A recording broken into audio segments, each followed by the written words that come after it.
Returning কর্মকর্তার অফিসের সামনে মির্জা আব্বাসের ওয়াইফ আফরোজা আব্বাস বেশি মনে ভালোবাসা সব লোকজন নিয়ে মক করার জন্য উপস্থিত হয়েছে স্বামীর জন্য। এক চোর তো ইন্ডিয়া পালায় গেছে, আরেকজন চুরি করার জন্য রেডি হচ্ছে। যারা নির্বাচনটা করেছেন, আল্লাহর দোহাই লাগে, অনেক চাঁদাবাজ সন্ত্রাস দুর্নীতিবাজকে আপনারা সংসদে ঢুকিয়েছেন, এদেরকে কোনো মন্ত্রণালয় দিবেন না। একজন মহিলা, তার বয়স 90 এর উপরে, সে সাভার থেকে আমাকে ভোট দিতে এসেছিল, কথা বলতে পারে না, একজন ক্যান্সারের রোগী ভোট দিতে এসেছিল। এই মানুষের ভোট গুলো হলো তারা চুরি করেছিল। মানে সোজা কথা, এখানে ভোট চোর। একটা ভোট চোর যদি পার্লামেন্টে যায়, সে তো জনগণের পকেটের টাকা চুরি করবে, ব্যবসায়িক টাকা চুরি করবে, এমন কোন জায়গা না যেখানে হলো সে হাত বসাবে না। ভোট চোর তো আছে, এখন হলো চোর দল। এটা আরো বললে ত্রিপল আরো বাড়ানো যায়, আর ভাগিনা একদম পুরো একটা গোষ্ঠী শব্দ হলো ভোট চোর। ডেন্টিস্টের পরামর্শ নাও নতুন কোলগেট অ্যাক্টিভ সল্ট। এই পরিস্থিতির মধ্য দিয়ে যাচ্ছে, কিন্তু যেটা বাজে অভিজ্ঞতা হলো ইয়াং জেনারেশনের। তারা তো কেন্দ্র কেন্দ্র ছিল, তারা দেখেছে কিভাবে হলো বাংলাদেশে ভোট চুরি হয়েছে। তো আপনারা সাংবাদিক ভাইরা যারা আছেন, আগেও আপনাদের সাথে আমার নির্বাচন কমিশন এখানে বারবার কথা হয়েছে যে বাংলাদেশে ইলেকশন যে সিস্টেমটা আছে, এটা টোটালি এটা একটা করাপ্টেড সিস্টেম। যে সিস্টেমের মধ্যে আপনার অনেক টাকা প্রয়োজন হবে, এই টাকাগুলো হলো জনগণের পকেটের টাকা। এই পরিস্থিতি আসলে বাংলাদেশে চলতে দেওয়া যাবে না।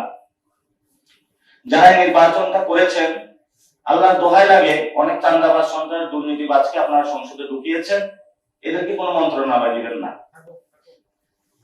যতটুকু হয়েছে ততটুকু সীমাবদ্ধ থাকেন। চুরি করেছেন, সেটা চুরি করতে যাবেন না। এখন আমরা বিভিন্ন জায়গায় শুনতেছি, কেউ যোগাযোগ মন্ত্রণালয়, কেউ ওই মন্ত্রণালয়, কেউ গৃহায়ণ মন্ত্রণালয়। আগে যা গণপূর্ত মন্ত্রণালয় চুরি হয়েছে সেগুলোর আমরা হিসাব পাইনি, আগে যা দুর্নীতি হয়েছে সেগুলোর আমরা হিসাব পাইনি। তো মানুষ আমাদেরকে ভালোবাসা দেখিয়েছে, আমরা আগামীতে প্ল্যান করেছি যে মানুষের কাছে যাব, আমরা আরো কষ্ট করব বেশি। যে মানুষগুলো আমাদের ভোট দেয় নাই তাদের কাছে যাব, যাতে তাদের মন জয় করতে পারি। এবং আমরা একটা দাওয়াতি কার্যক্রম আমি চিন্তা করছি শুরু করব, যে সকল লোক চাঁদাবাজি সন্ত্রাসী করে, যা বলবো বাবা তুমি এগুলো আর করিও না, নতুন বাংলাদেশ গড়ে চলো, এবং তাদের বাসায় যায় তাদেরকে দাওয়াত দিয়ে আসবো। এখনো নতুন বাংলাদেশে আপনারা দেখবেন, এক চোর তো ইন্ডিয়া পালায় গেছে, আরেকজন চুরি করার জন্য রেডি হচ্ছে। এই চোরদেরকে কিভাবে চুরি থেকে ঠেকানো যায়, আমাদেরকে সবাইকে একটু সজাগ থাকতে হবে। এখন নতুন করে কুসুম প্ল্যান হয়েছে, যে আপনারা দেখছেন বিরোধী দলীয় বাসায় একটু যাওয়া আসা করতেছে, কিন্তু বিরোধী দলীয় যাওয়ার আগে এটা জনগণের কাছে যাওয়া উচিত এবং এটা প্রতিশ্রুতি করা উচিত যে আমরা এবার ইঞ্জিনিয়ারিং করেছি, আর করব না, আমাদেরকে বাংলাদেশে আপনারা ক্ষমা করে দেন। এবং এই যারা দুর্নীতি সন্ত্রাস চাঁদাবাজি সংসদে আমার ভুলের কারণে চলে এসেছে, আমি এদেরকে কোনো মন্ত্রণালয় দিব না এবং এদের কোনো পাপের শাস্তি আমি ভোগ করতে রাজি নই। বাংলাদেশে কয়েকটি গুরুত্বপূর্ণ বিষয় রয়ে গিয়েছে, যেমন সংস্কার।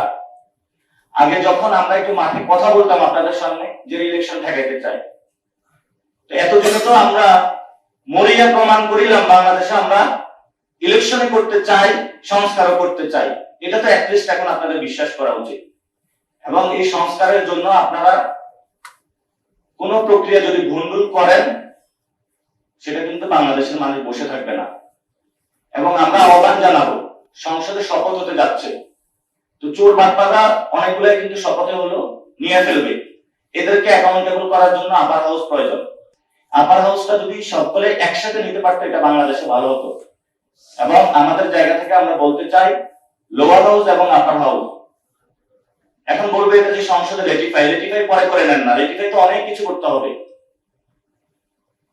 তো সেই জায়গা থেকে আমরা বলবো যে সংসদে আপার হাউস এবং লোয়ার হাউস একসাথে করা যায় কিনা, এবং দয়া করে আপনারা উচ্চ কক্ষে বিএনপি এবং জামায়াত এনসিপি আমরা সবাই এই প্রতিজ্ঞায় আসি, যারা সংস্কার বুঝে না, যারা সংস্কার বন্ডল করতে চায়, তাদেরকে ওইখানে জনগণের ট্যাক্সের টাকা দিয়ে পাঠানোর দরকার নাই।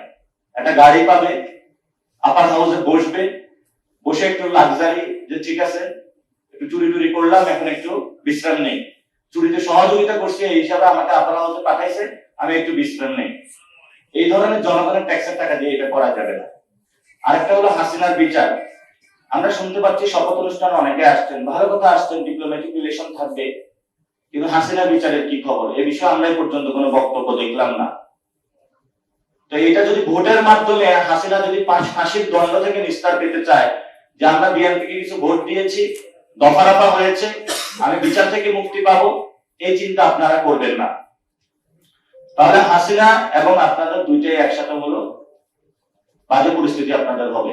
আরেকটা নাকি চিন্তা করতেছে যে এনসিপির পোলাপাইন বেশি বাড়তেছে, এদেরকে আওয়ামী লীগ লেলায়া দিতে হবে অফিস খুলে। বিএনপির দরকার কি? আমরা এখন রিল্যাক্স মোড থাকি, আওয়ামী লীগ লেলায়া দিতে হবে। আওয়ামী লীগ যারা লেলায়া দিবে তাদেরকে আমরা আগে ধরবো, এবং বাংলাদেশে কোনো গৃহযুদ্ধের পরিস্থিতি সৃষ্টি করবেন না। আওয়ামী লীগের বিচার হতে হবে বাংলাদেশে, সংস্কার হতে হবে, এবং নির্বাচন যে প্রক্রিয়া হয়েছে, যে ভোট চুরি হয়েছে, জনগণের কাছে তাদেরকে ক্ষমা চাইতে হবে।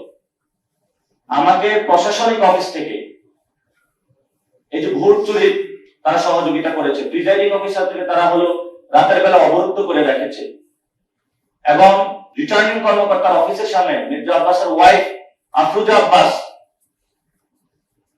বেশি মনে ভালোবাসা, সব লোকজন নিয়ে মক করার জন্য উপস্থিত হয়েছে স্বামীর জন্য। এটা কি আসলে কোনো নির্বাচন? যে মানুষগুলা ভোট দিয়েছে, সে মানুষগুলা আপনি ভোট চুরি করেছেন, এটা তো নতুন বাংলাদেশ আসলে হতে পারে না।